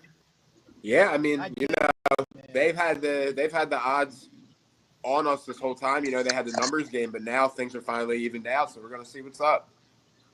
Can't wait. Even with that, though, you guys have held Super Crazy Tag Team Championships for over 400 days, and you just run the Skid Row Academy Tag Team Championships as well. Yep. So, even being outnumbered, you guys are holding your own. Yeah. Yeah. But also, I mean, Adrian had to, it was big credit to him because he had to come out and help us. I don't know what would have happened, if he didn't come make that save at that show last month. Yep. But look at us now. We are the official undisputed tag team champions of Super Crazy. So it's we right the wrongs. So are those titles now unified, or are they just two separate championships you guys hold still? I think that's something that the commissioner has to decide on. As for right now, double champs. We got 2 belts, baby. That's it. Hey, that's what it's all about. It's winning the gold. Always looking to add more. So, I caught your guys' first Instagram live last week. Yep. And I believe you guys said something that you guys trained with Damian Priest at Monster Factory. Yep. Can you tell us a little bit about that? Yeah. So he was honestly, I guess he was like the head trainer, you would say, during our time at the Monster Factory. So, he was like an amazing trainer. He, at that time, was training at the ROH dojo. So he would kind of go train there, like bring back stuff he learned there to us. And then we even got more of a privilege because like not only was he our trainer, but we were in like a little like group with him. So like we got like in-ring experience with him, you know, and like that was such like really like leveled us up being in the ring. Someone that was doing it as long as him at that time and like for how good even back then he was, like you learned like right in front of you. It was crazy to see it. Yeah, and he was a really good like role model because the whole time we were training there, he was just getting his feet into like Ring of Honor at the time. So we kind of watched him come up in Ring of Honor the whole time we were there, up until he got signed to NXT. He left for the NXT, but what better role model, like leading by example to have than that, Yeah. Absolutely. Yeah, I appreciate Damien a lot because when we were training under him, like Matt was saying and Gabe, we were watching him like essentially like growing in the business, and whenever he would come down to the Monster Factory and train with us, there'd be times where, he would talk to the entire class and just saying like, hey guys, just letting you know that, I am here to help train you guys, but just know that I'm out here busting my ass too, trying to make it myself. And I really appreciated that from him because it helps open your eyes, just knowing that, not only is this guy taking care of you, but just know that this guy is making himself a priority too. So you have to step yourself, you got to step your game up. And, by watching him do his thing, hopefully it makes you want to get better yourself. So I credit Damian Priest a lot because I kind of feel like maybe we might get into it later in this conversation. I don't know, just with what we have going on at Skid Row Academy right now as well. Yeah, and like one thing I'll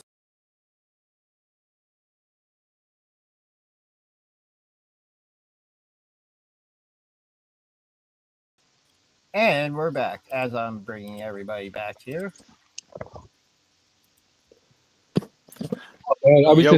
I was just getting lost in it, man. Like just right. And it was just getting lost in it. Like these guys were so much fun to talk to and hang out with, and we could have honestly done like 3 hours of material. Yeah, like our conversation could have continued much longer than it did. We just said I had to work that night. And SmackDown was starting. Real quick, Ryan, I believe you had something to promote coming out of that. Sure. Straight after the show with these guys tonight, in about 50 minutes, 48 minutes to be exact, I'll be live again. I'm doing double duty tonight. Going over on Let's Chat with Veterans. We're going to have... I'm going to share an image with the guys that we can bring up on stream. This is the thumbnail for the live stream that we're about to go do. It is Let's Chat with Veterans featuring Nikki and James from the Roller House and Ash and Ember Foundation. They are an amazing married couple and they help veterans out, and we want to showcase what they do. They're going to come on and let us know all about the Roller House, which I believe is a sober living house that's being built in Missouri for veterans, and the Ash and Ember Foundation is the mental health side of that as well. It's going to be an honor to talk with them. It's going to be really good.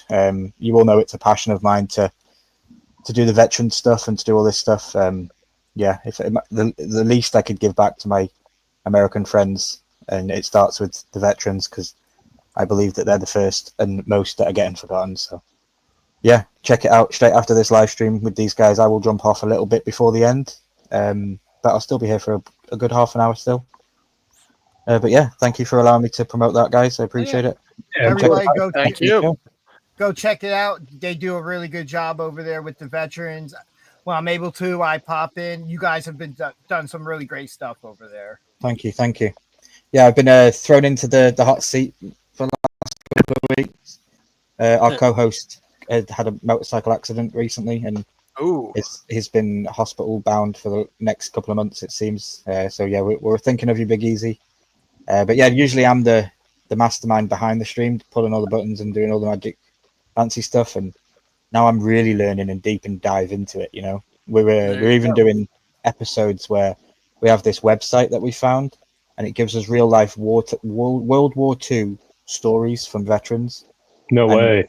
And we've been reading the stories out, and they drop every Wednesday and every Friday, and we've currently done 3 episodes. They're on the channel already. they're voiced over by Charles and by me, and we take it in turns. Like some of them are British soldiers, some of them are American, some of them are Russian, and we're just telling the short stories of their lives, and they're very good. They come accompanied with images, and it just tells the story. You can sit back, you can listen. They're really awesome. You can listen to them as podcasts as well on Spotify every Saturday and Sunday. So whatever drops on a Wednesday is a Saturday podcast on Spotify, and whatever drops on a Friday on YouTube is the Sunday podcast on Spotify. Awesome. And you can listen to them on the way to the Walmart or something. They're like a 15-minute maximum video. You can just listen to it. I'm closer to Walmart than 15 minutes. Yeah, you know what I mean.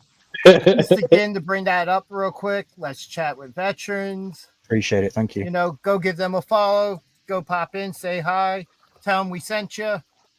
Not that I get you anything, but you know, it gets you a lot of respect and a big thank you, and a big shout out in the stream and all that stuff. So hey, for the record, you guys don't owe the U.S. military anything, okay?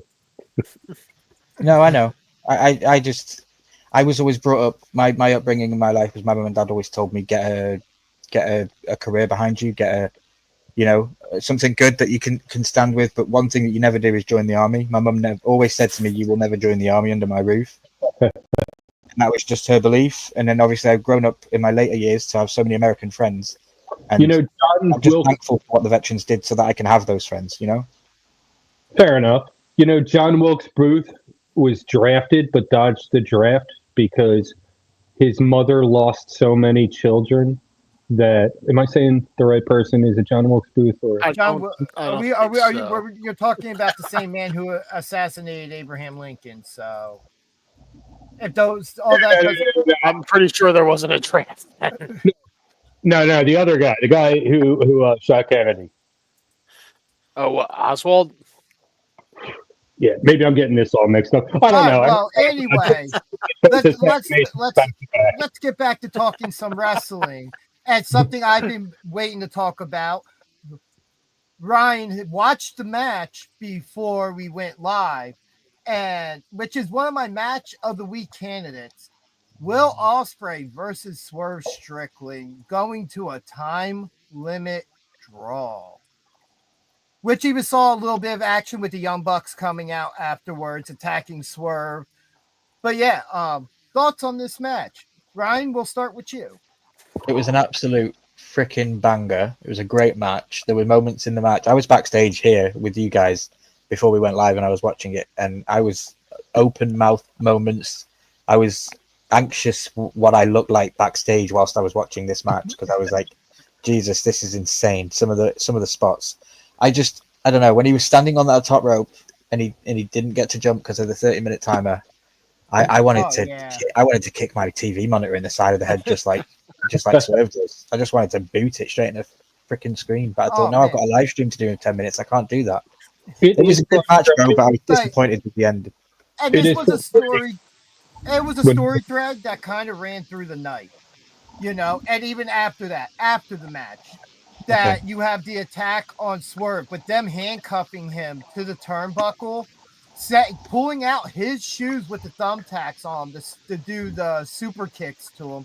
And they go for the super kicks, and Ospreay just jumps in out of nowhere and takes the bullet for them super kicks, which plays on to later on in the show when they're going to do a medical update on Ospreay, and you have Adam Page and the Young Bucks there, and you have Page tell the Young Bucks, like, yo, stay out of this. I don't want your help. Leave these guys alone. Leave Swerve alone. Because the next time that I burn down a house, you two are going to be in it. Okay. Like, he never asked for their help. I didn't watch all of the pay-per-view, so I need to watch it all. Well, no, that happened. Yeah, that happened later on in the night. But I felt like overall, like, there's a lot there for storytelling to do that is going to revolve around the Death Riders and the Young Bucks. I'm just looking forward to it. It is probably the best storyline they have going in AEW right now. Okay. And that's going from the Death Rider, anything Death Riders involved, I almost had zero interest in, to now we're seeing the army start to come together like, hey, it's time for this to end. Whether we get along or not. What was that, BJ? The whole common enemy, like Yeah. Yeah, I get you. It was a good match. I can see why you would have it as your possible contender of the week. The finish for me, my match of the week is probably going to be the women's WWE match with Alexa and Charlotte. I mean, in all honesty, I am a mark for a time limit draw.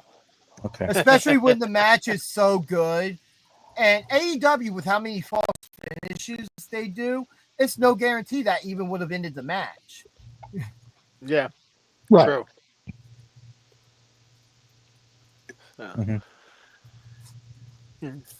I don't have a problem with it being a draw necessarily because it was a well done match, and both guys, it made them both look equally strong to be able to go that entire grueling match, and nobody gave up, nobody tapped out, nobody got pinned.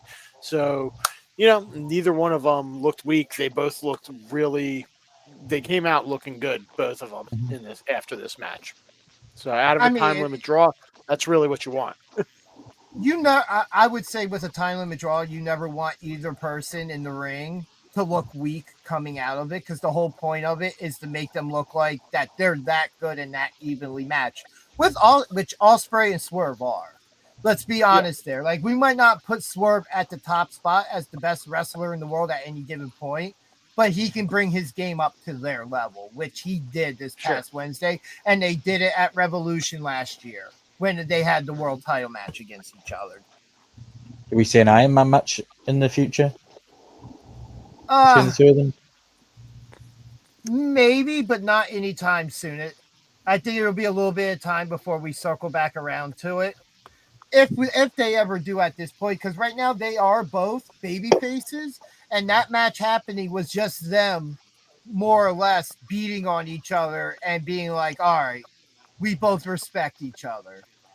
And just like with the whole thing with Adam Page at the end, the very end of that segment is Nana poking his head out the door, hearing everything, and then turning around, looking at Swerve, and Swerve saying he heard every word said. There is now going to be probably respect between those guys, because Adam Page is like, look, I don't want your help. I don't need your help. Leave them alone.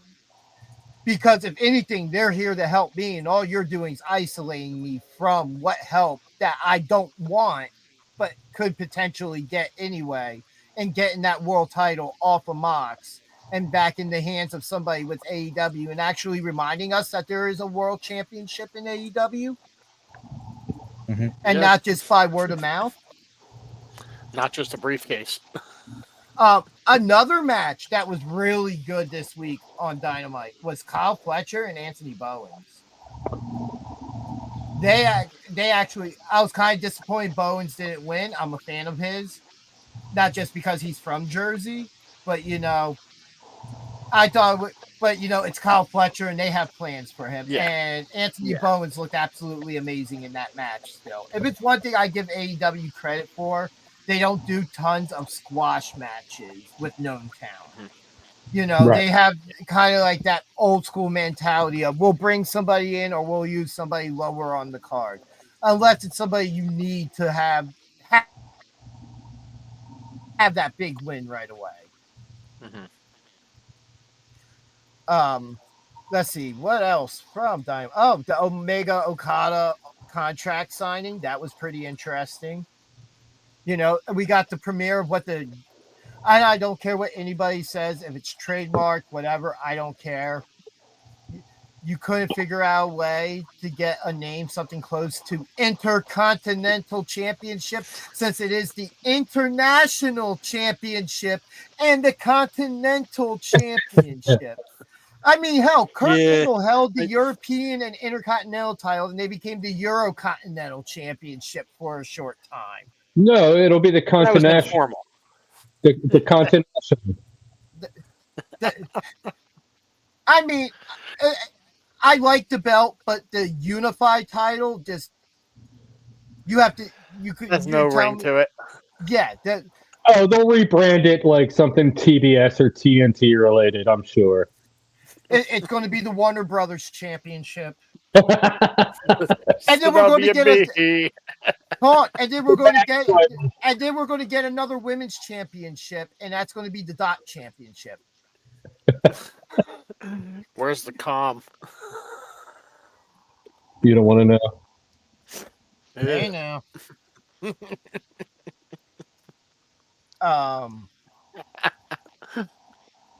Yeah, there was. We had MJF running around unmasking luchadors this week as well on AEW TV. You know, our Hurt Syndicate check-in today. How about MJF's MVP inspired outfit when he wrestled this week? I think I must have missed that part of the broadcast. I was probably asleep by then. Yeah, I'm going to tune in. No, I think that was still in the first hour. Or the first 2 hours. That was still the first half of the show. Yeah, I might have already fallen asleep. I said last week that I wasn't going to make it through another 4-hour episode of AEW, and I didn't. Yeah, and we have another 2.5 hours this week, but at least it's not 4. We cut back 90 minutes, so there'll probably be about a 10-minute overrun from that, you know. Oh, God. Yeah, another part of AEW I'll never see, just like that 30 minutes from Collision. Yeah, we had Tekla and Queen Aminata. Tekla in her second match on AEW, and you know, I'm interested to see where it goes. Queen Aminata was a better opponent for her, but I really want to see what she's fully capable of against more credible opponents at this point, because it seems like the competition's a little too easy for her right now. Yeah. DG missed his cue. I was out of the room, but did he miss his cue? We mentioned that missing footage from AEW Collision. Yeah, there was no Bruce Banner. That's a Bruce Banner. Oh man, but why we still have him on the show? Hey, YouTube comments. Stop disrespecting Ryan Milky. All right. We're starting to take it personal here at BJ and DG Talk Wrestling now. All right. For sure. I'm here as Wrestle Realm. I don't know who made that comment, guys. I don't know. Yeah, all I see is Wrestle Realm. Woo. Woo, woo, woo.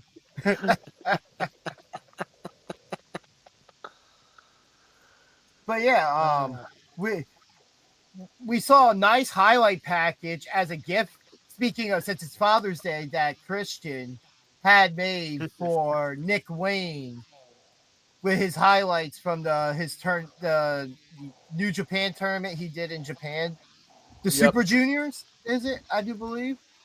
I could be wrong on that, but yeah, it does sound right.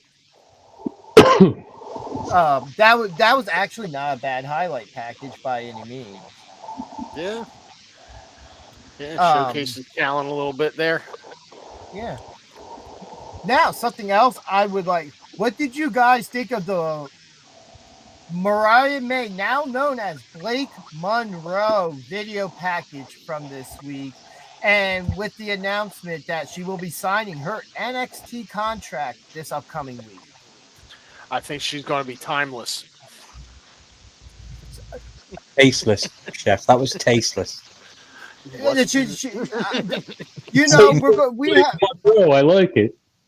You know, we're going to have timeless Toni Storm in AEW, and we're just going to have the WWE version of Marilyn Monroe under their umbrella, you know. And if anybody's she's a little more Kim Kardashian socialite style as opposed to the actress like type of thing, like I agree starlet. With that. But you know, the glamour will be real. Yes.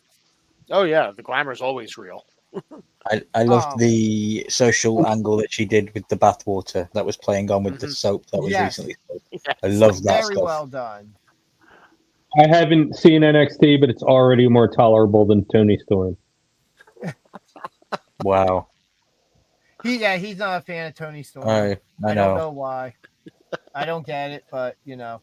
Also from NXT this week, something I want to talk about. JC Jane defended her title against up-and-comer from Evolve, Lainey Reed, successfully. And then after the match, we get the announcement that there's essentially going to be a series of matches which will lead to a fatal four-way which the winner of that will get NXT Women's Championship match at Evolve 2 or Evolution 2. I said Evolve. I guess those things go together. So I'm very interested to see how that plays out, especially with the Mariah May debut. Lash Legend looking strong this week. Yes. To me, if you want to make Evolution 2 stand out, make it a 2-nighter event. Put all the women you can on that card, make it a 2-nighter. Give them a real showcase. I mean, I agree, but I think at the same time, then you're going to stretch it out too far because NXT's show. As compared to Raw SmackDown doing 2-night events, you have 2 full rosters to mix this up with. You could, with all the women that's on WWE's books, you could easily make a 2-night event. I mean, and you book, could and put everybody on the card and give everybody their dues and thank you. But then I asked the question: is how much of that talent is actually over to be able to draw out 2 nights and keep fans interested for 2 nights? Right. Yeah, I hear you, but even like you're already potentially bringing back both Bella twins for this. Because we've had because it looks like we're setting up Nikki Bella versus Liv Morgan, which I'm going to say this, not that I'm fully sold on it. Well, since he's sleeping, we'll let him go to catering at the moment till he wakes up. After their little promo battle this week, I'm kind of, because there were some decent words thrown back and forth in that promo. I'm not fully invested in it. But, it's a start to something, and I'm not going to condemn something before it starts. It's not like, it's not like it's Goldberg, even though we're getting that too. We don't know that yet. Goldberg plus the Bellas coming back. BJ, we do know this. They really don't want me to watch, do they? We know, we just don't know that yet. Yeah. We do know that. We know that just as much as we know Chad Gable is a Starbucks drink, all right? And he definitely isn't El Grande Americano. Macchiato? What are you talking about? Venti Frutti. Look, for the meantime, I'm just going to leave that up there for you guys, because you're a bunch of marks. Look, I sent you these pics this week. Different nipples, man. That's all I'm saying. Yeah, that picture doesn't help you none. Where one, he's way more cut in the other, so it is not an actual. It's a different guy. Yeah, and one picture was from like 2 years ago. I expect a public YouTube apology when you find out that it isn't Chad Gable. Oh no, I'm gonna make some videos probably this week supporting that they're different people. Yeah, and when it comes out that they are different people, I want Danger Ginger to make a YouTube apology, like Logan Paul style apology when he went to Japan Forest. I want a proper apology video of you saying sorry to the community. Or you could do it like Vince McMahon in a ring and sit in a chair in a ring. The reason I'm telling you it's not happening is because when that mask comes off, it's going to be Chad Gable. So I expect a public apology towards me. It won't for demanding me to make a public apology about something that was true. Okay. I think you're being worked, my friend. But so other stuff from NXT this week. How about that match for the NXT Championship with Oba Femi and Jasper Troy? Jasper Troy looks like he's going to be the real deal once he gets a little bit more work in him, and it's not going to take much work. So. That match was great. Like that, it really put him in a good spot and showcased him against probably the biggest man on that roster right now. Yep. And Oba Femi was hurt going into it because he attacked Oba Femi as he arrived to the arena. That dangerous and put him through that windshield. I haven't seen this guy yet. I'm going to have to go back and watch some of his stuff. LFG. He was the outrunner from the start. LFG season 2 will be starting, I believe, sometime during the summer. They were taping literally during NXT this week. Okay. But yeah, Oba Femi and Jasper Troy, they really presented him as somebody who we could come back around maybe by SummerSlam. And I wouldn't be surprised if they have plans to call up Oba and they put the title on him in some type of shocking moment. Because what's the Yeah, SummerSlam? I can What's see the that. SummerSlam takeover? Don't know. Because of his dad jokes. Yep.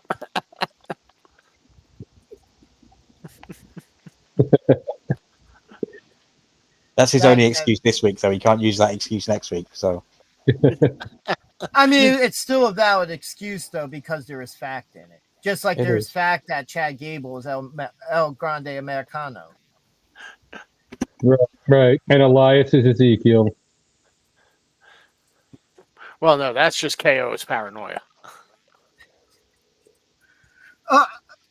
I just need KO to pop up with some video online at some point, and with him appearing in NXT now. Like, why is nobody talking about this? So, he might injure his neck again. gentlemen, I do need to jump out over here, so I want to thank you guys for having me on tonight. Yep, thank you, for sir. joining us. Been an Everybody, absolute pleasure. Go give Wrestle Realm a follow. And again, right we go off the air, go jump over to the Let's Chat with Veterans, go show them some support. Appreciate Doing it. great things over there. Ryan, good luck with your show over there tonight. Yeah, thank you guys. I hope you have a great rest of your show. I'll check out the last 25 minutes after my live, and I'll let you good night. You guys have a good night. You too, buddy. Thank you. And I'm sure I'll be back again in a couple of weeks. I'm sure. I enjoyed you'll be in the chat next week. Always. Yeah, I want to thank, before I do get out of here, I want to thank the crossover crew for their involvement in the SmackDown poll. It looks like the majority of the group went with 4 very good, liked it a lot. We had 2 votes for meh, below average, and 1 vote for solid, but nothing special. So people kind of enjoyed it in the crossover crew. So yeah, we're going to do more of those after Raw, SmackDown, and NXT. So get involved in the polls, and you'll be able to hear the results live on DJ's shows, my shows, Wyatt shows, all stuff like that. So yeah. Again, thanks very much, guys. Have a great night. You too, man. Thank you. See you later. Cheers. And tell Chad Gable I said hi, Danger Jr., please. I got you. I'll tweet that out right now.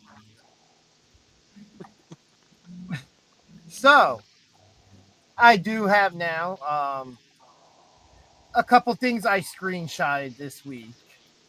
Okay. We did have one up when the show started. The amazing T-shirt that fan is holding up, man. I just can't get enough of this photo. The best part, and you guys pointed out to me before we went live, is not only the guy holding it up is like the happiest he's ever been in his life, but his homie to the left is like, he did it, man. He finally did it. And they're looking up at that Titantron, or not the Titantron, but the one that hangs. Arena. Yep.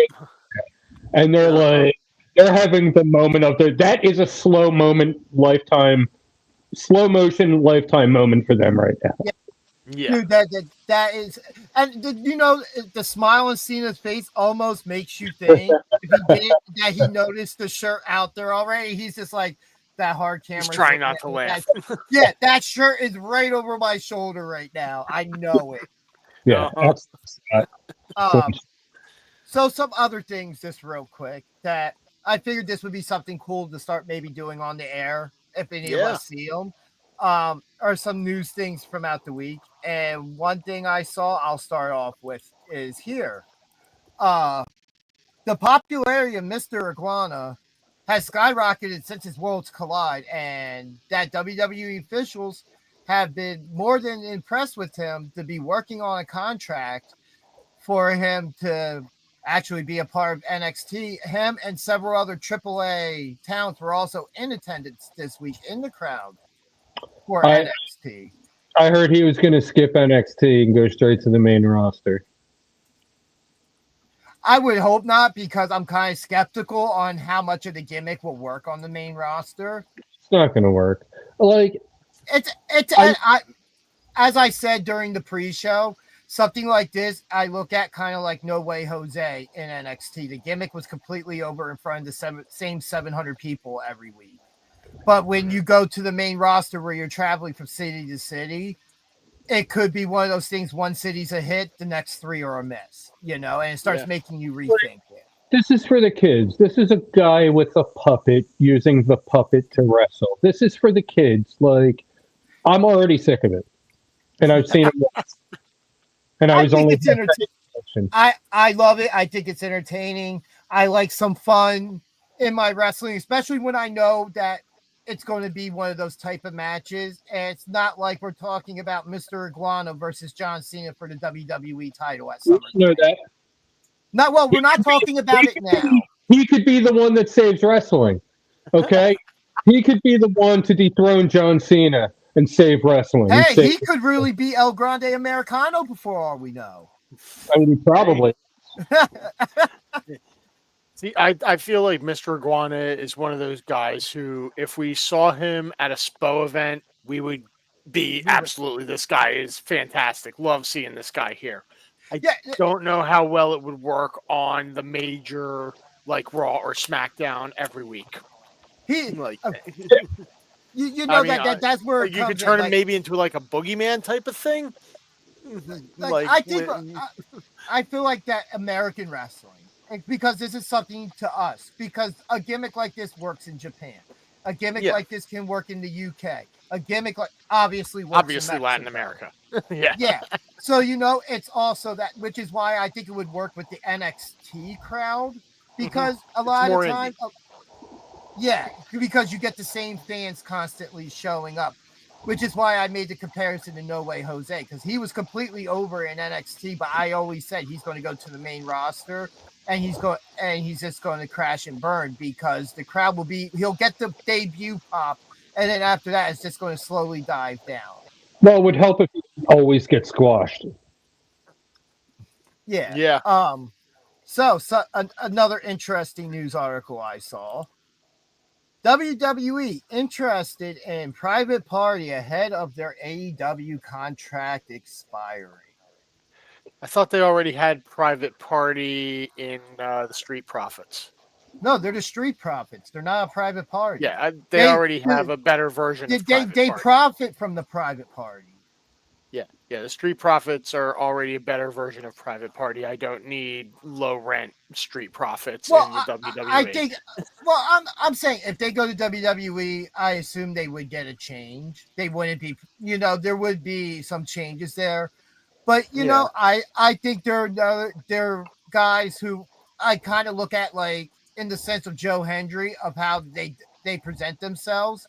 They work better maybe under that umbrella than the AEW umbrella, to where if you tell story with them and you get them more on point with what they're doing, that we might not see them in that Street Profit thing. And because I see the relation there. And once you create a little bit of that separation, then eventually if they were to get called up, like I would love to see, I think them and the Street Profits could match up really well. Maybe. But yeah, they feel too similar to me right now.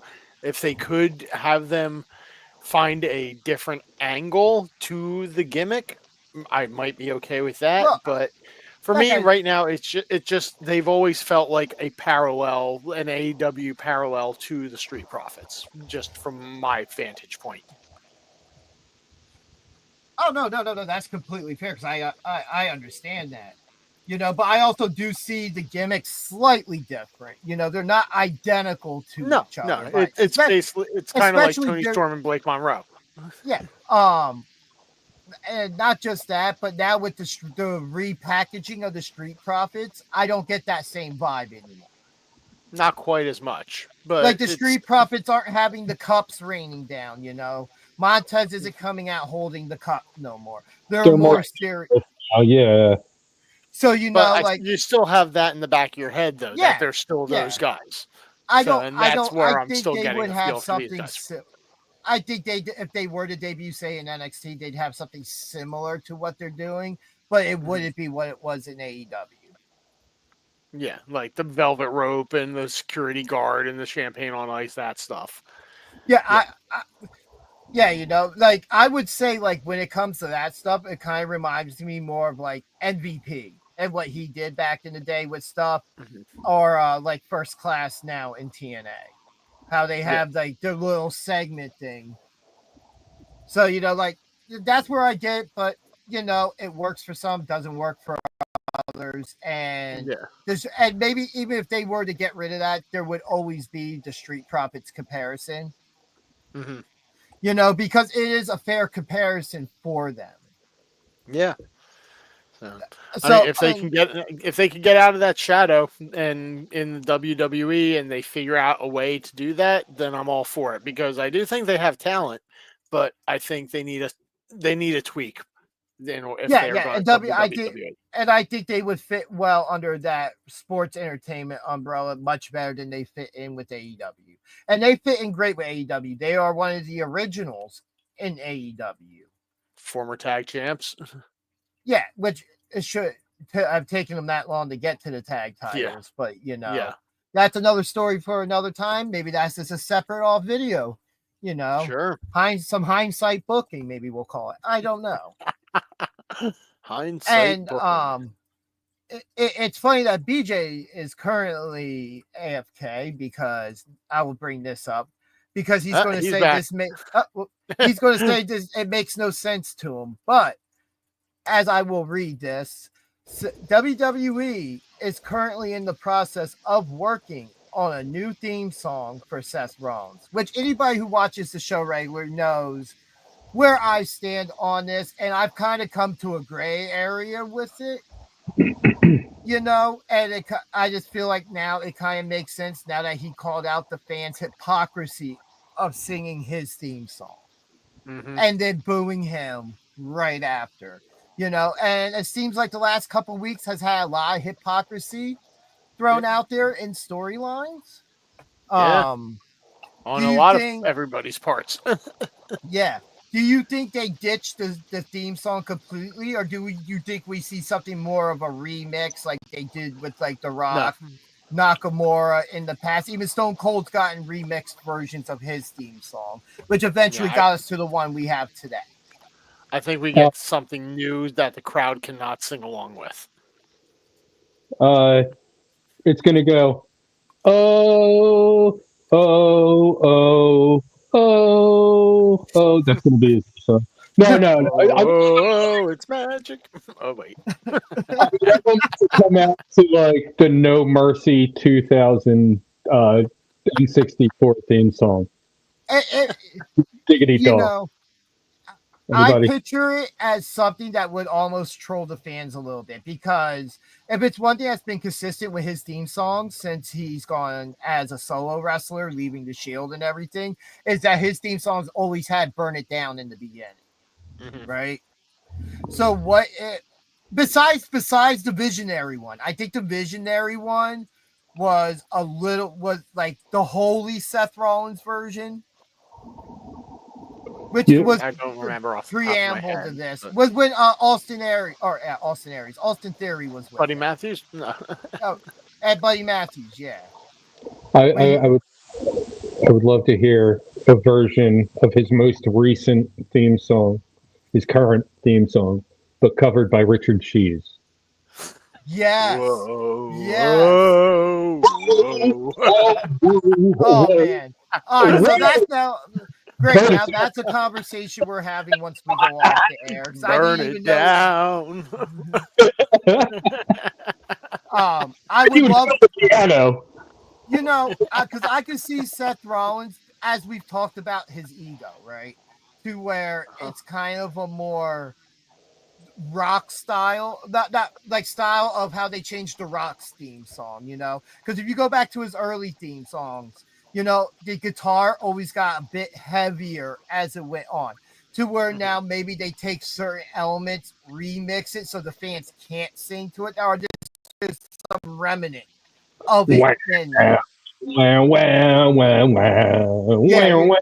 you make a change to it to where the fans can't go along with it no more. See, now I'm looking at this unknown Main Street artist, and I kind of want to speculate as to who that might be to do up Rollins' new music. So let's see. Do you think it's going to be rock? Do we think it's going to be like industrial, It's Kanye electronic? Post Malone. Post Malone. Lord. Lord. Whoa, I am Lord. It could have been worse. It could have said Drake. Nah, man, it's got to be K. Dot. No, honestly though, No, you maybe- didn't hear Puffy's doing it from a jail cell. Stinging with a It's gonna bottle of be baby oil. It's going to be a Diddy R. Kelly collabo. I mean, he's healed. That makes sense, you know. Book it, damn it. So, and I do have one more thing here to show, and that's previous to SmackDown going live this week, Hikuleo finally makes some type of debut in front of fans. Finally, Hikuleo has come to the WWE. But A year later. But why did they debut him at a house show? Well, it wasn't a It house wasn't show. a house before show. SmackDown. It was Yeah, just they did at the dark match. airing. Oh, sorry, not a house show, a dark match. Sorry. Yeah. They could just maybe be gauging a couple things, have him walking down to the ring in front of fans. And it looks like he's dressed like the Tongans with the black vest with the red. Yeah. Yes. Yeah, I see that. Interesting. It makes sense now, especially after the whole Jacob Fatu thing, which that was very interesting this week. We don't have a lot of time to talk about it, but it seems like there will be another segment next week because Solo is willing to take him back, which is probably just a setup for a Hikuleo debut for them to take out and be the other replacement. Yeah. But then when the Tongans return, we now have 3-on-3 again because they're going to side with Jacob. I've thought that from the beginning, once there was a split, that they would go with, because they all came in together. Yeah. So why didn't they stay together?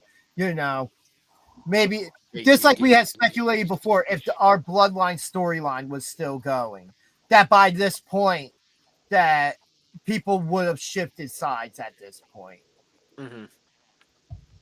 You know, but at the moment, as far as I'm concerned with all that, Roman got what he wanted back and then did his last thing he thought he had to do and leave. Yep. Yeah, I'm looking forward to whenever he actually debuts because this is a good sign that he's going to debut on the main roster, you know, because they didn't put him through NXT, which means they thought he was TV ready. So was he injured or has he just been sitting home getting paid for a year? They were waiting for the right time to bring him in, and this is the right time. All right. And then, real quick. Match of the week. Let's get to it. I actually have a tie for my match of the week. Ospreay, Swerve, and the Queen of the Ring Fatal 4-Way that Alexa Bliss won. All right. Those are my matches.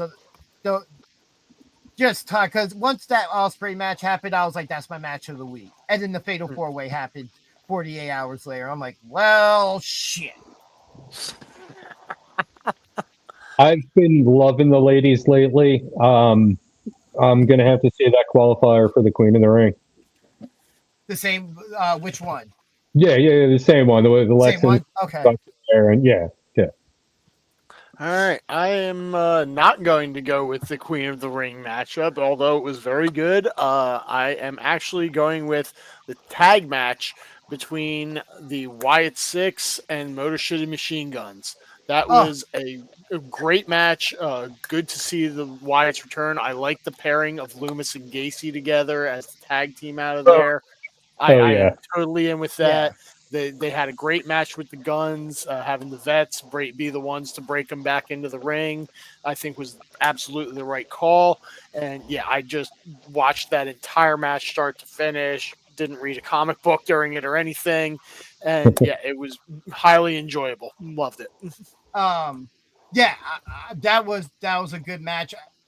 I just feel like, I guess that, not that there's not investment into that, just at the moment, everything else I'm seeing, that's a storyline that's just starting.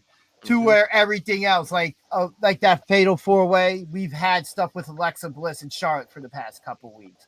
Ospreay Swerve, we've had a build to that. You really don't know why or what's going on at this point. Yeah, which because it's interesting because they're not just targeting an individual now or certain individuals; they're targeting an entire division and more. Yep, they're coming for that tag belt. They're coming for it. But they're not going to rest until they get the belts. Again, I think that's all we got this week, guys. All right, time to go and watch Milky and the broadcast with the veterans. Yeah, everybody, if you're interested in pro wrestling and you live near Philly, Mount Holly, Burlington County area, wherever, contact Pro Wrestling Star Academy through the SPO social media pages. Great things going on over there. School will be opening soon, as I have been personally there helping out, getting everything going and built up and ready to go. I'm looking forward to getting over there at some point myself. And don't forget, this Wednesday, 8:15 p.m., right here on this channel, we will be premiering our full interview with Primal Fear, which you saw a small preview of earlier today, which that was just the first 5 minutes of an almost 90-minute interview. Counter programming on Wednesday night. I mean, so what? Maybe we'll have the same amount of viewers as AEW if you ask the IWC. So true. So maybe that gets us our own show with Warner Discovery at some point. That's all I'm saying, right? I'm down with that.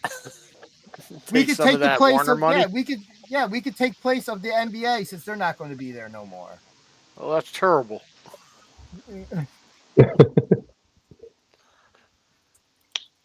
But yes, gentlemen, fun show today. Yes, sir. Anything that you might be looking forward to coming up in wrestling this week? Wrestling. Watching it. There is a champions, an all champions match in TNA this week, like a 10-person tag. I'm looking forward to that. The Champions Challenge, I think it is, or something like that. It's been a handful of years, I think, since the last time they've done it. So it's nice to see that come back. It was one of the nice staples of TNA back in the day, where you would have this like one time a year where all the champions would be on one side and all the possible number one contenders and stuff like that on the other side. I like it. Like an all-star game. Hey now. Well, everybody, thank you for joining us this week. Again, our Primal Fear interview will be debuting this Wednesday night at 8:15. Hope to see y'all there for it. It was really fun to do. Be good to each other out there, and to all the fathers out there, happy Father's Day. We'll see you next time for BJ and DG Talk Wrestling. Everybody watching, I'm going to need you to visit www.freakkings.com. Check out all the merch. And before you do that, I'm going to need you to check out PJDG YouTube and Instagram. And while you're doing that, you won't have to remember the name, because you'll remember the face.